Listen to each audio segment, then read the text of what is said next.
So that's one of the things that we're working to change in this country. There is a trafficking task force in Vancouver. They're the first province to have a trafficking hotline number. And RCMP has a 1-800 number, but that's mostly for care providers, for shelters to call for information. So we're getting there. And as I mentioned, we've received funding from IOM, and we work with various NGOs in Ukraine, and we learn from them. And it's our hope through education and awareness, orphans and other disadvantaged youth in Ukraine will in fact have viable work opportunities in their future lives rather than fall prey to traffickers. Well, what's happening here in Canada? Well, this spark or wake-up call reached far beyond help us help the children and the Ukrainian-Canadian community. In fact, discussions and debates were rampant a few years ago, leading to the same conclusion, like, let's get to work, we have to do something about this. So we decided to form Stop the Trafficking Coalition. We have membership stretching from Vancouver to Montreal.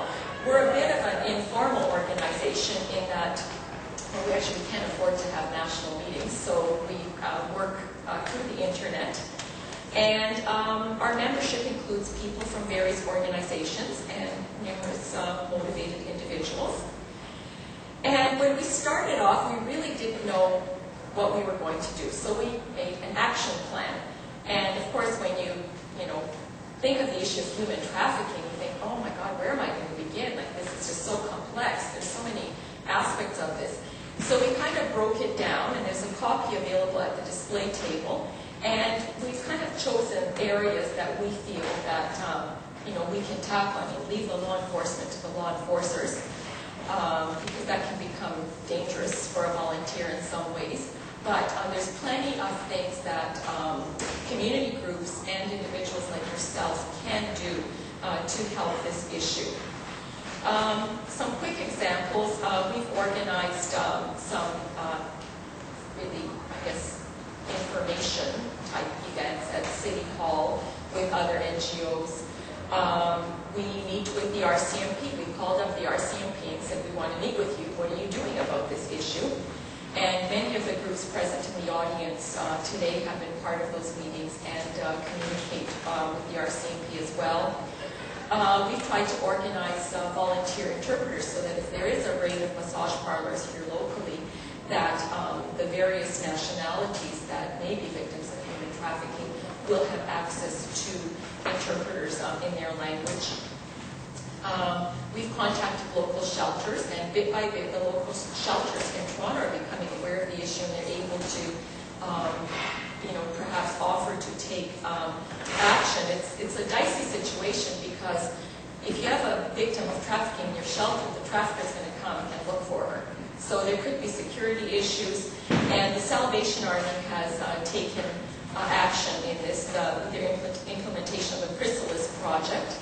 And I think Lolly Rico from Canada Council for Refugees will be speaking about what they've been able to accomplish. And way back a while ago, March 2004, when this book first came out, we got a donation. We purchased 100 and something copies, and we decided, okay, we're going to give it to every single MP in Canada. And we did that along with the letter. Then we contacted Canada Ethnocultural Council, and along with them we started to organize a forum in Ottawa. We figured, okay, we're just going to go right to the nation's capital. And not quite sure how this happened, but the Minister of Justice got wind of this, and the Minister of Status for Women, and it became their event, which is fine with us. Like, we're very happy that they took charge of this, and we had like a great forum in Ottawa, and the following day, the Interdepartmental Working Group on Trafficking invited all the NGOs for a meeting, really to discuss civil society's input into this issue. And at that forum, we introduced our private members bill. This is before there were legislative changes to the Criminal Code or the Immigration Act. And this is just our wish list. And very soon after that, and again, there were other groups that were lobbying the government for various changes. And Irwin Cotler came out with Bill C-49, changes to the Criminal Code. And because prior to that, trafficking was not human trafficking was not a criminal offense. And then I think the other speakers will touch on this. Monty Solberg's office, Citizenship and Immigration, in May 2006, introduced changes to the Immigration and Refugee Protection Act. And again, perhaps Lolly can comment on that further. So I mentioned, I think we write letters. We love to bug politicians. And this is something that you can do as well. Like there's Olympics coming up in Canada. You know, write to your politicians. You know, what are they doing about this? How many of you heard about the, I guess they called it the broccolization of the FIFA soccer finals? There were quite a few protest letters going around. You heard about it? Yeah, regarding that. When the Olympics were happening in Athens, we wrote to the president and, you know, in Greece, and we sent him a copy of the book, Why Not? And we actually got a reply from one of the bishops. And I think George mentioned I was on the medical advisory committee of Children of Chernobyl Canadian Fund. And locally at our hospital, we have a physician and a researcher that wrote a paper about the medical consequences of human trafficking.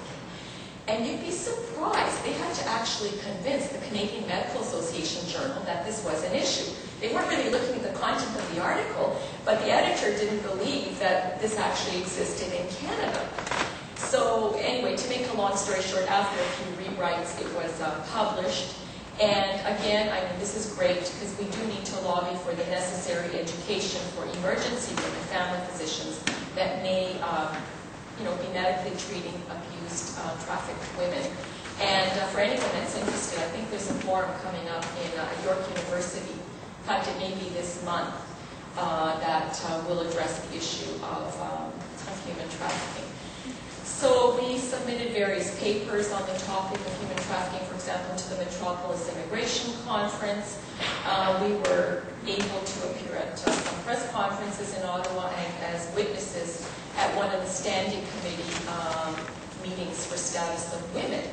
And that report led to 33 recommendations for Canada to act upon.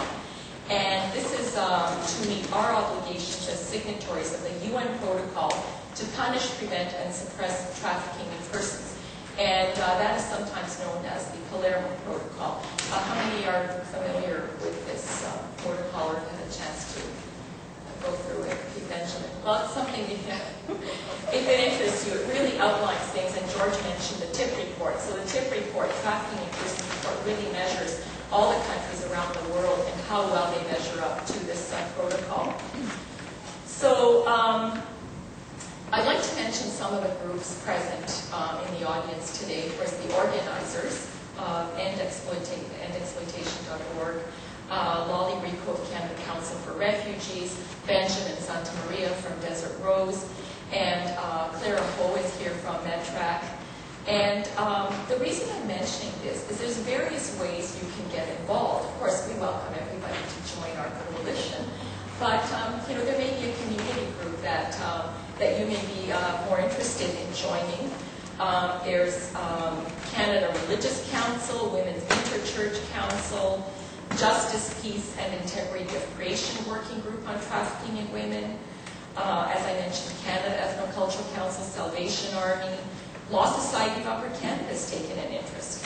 LEAF, Legal Education and Assistance Fund, Amnesty International, Streetlight Support Services, Temple Group is working with various synagogues around the country. The Women's Future Fund, the Rotary Club, Maytree Foundation, the BC Task Force Against Trafficking. The list just goes on and on. And there's various international groups, and most inspiring has been, I think, Sister Eugenia Bonetti, who runs, I guess the group is called Sisters of the Night. And in Italy, it's mostly women from Nigeria that are trafficked. And Sister Eugenia and the other sisters, they actually go out on the street and extract victims of trafficking, and they help them.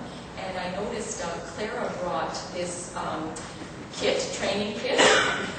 I saw you hand it to somebody. And that was in fact developed by the sisters in Turin, Italy. And I have a copy or a photocopy on the display table as well. And that's a wonderful teaching tool. Like if you wanted to, just have a ready-made package, to take to your school or to your community group. It's